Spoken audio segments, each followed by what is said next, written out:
இன்றைய தவக்கால சிந்தனை. சாந்தம். இன்றைய செயல்பாடு எதிர்மறை எண்ணங்களை அகற்றுதல். மனிதர்களாகிய நாம் எல்லாரிடமும் காணப்பட வேண்டிய நற்குணங்களில் ஒன்று சாந்தம். சாந்தம் வன்முறை, சண்டை சச்சரவை நாடாது. அடக்கம், மென்மை, பணிவு, இரக்கம் ஆகியவற்றை உள்ளடக்கிய ஒரு குணம்தான் சாந்த குணம். சாந்த குணம் உள்ளவர்கள் அமைதியாகவும் பொறுமையாகவும் அவமானங்களை தாங்கக்கூடியவர்களாகவும் இருப்பர். சாந்த குணத்திற்கு மற்றவர்களை காந்தம் போல் கவர்ந்திருக்கும் தன்மை உடையது. நீடிய சாந்தம் உள்ளவன் மகா புத்திமான் என்று நீதிமொழிகள் குறிப்பிடுகிறது. சாந்தம் உள்ளவர்கள் என்று 2 பேரை விவிலியம் குறிப்பிடுகிறது. ஒன்று மோசே, இன்னொன்று நம் ஆண்டவராகிய இயேசு கிறிஸ்து. மோசேயை ஆண்டவர் 40 வருடங்கள் மிதியான் நாட்டில் பல கடினமான பாதையில் வழிநடத்தி அவனை பயிற்றுவித்து பக்குவப்படுத்தினார்.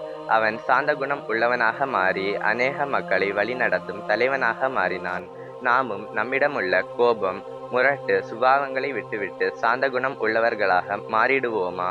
இன்றைய செயல்பாடு எதிர்மறை எண்ணங்களை அகற்றுதல்.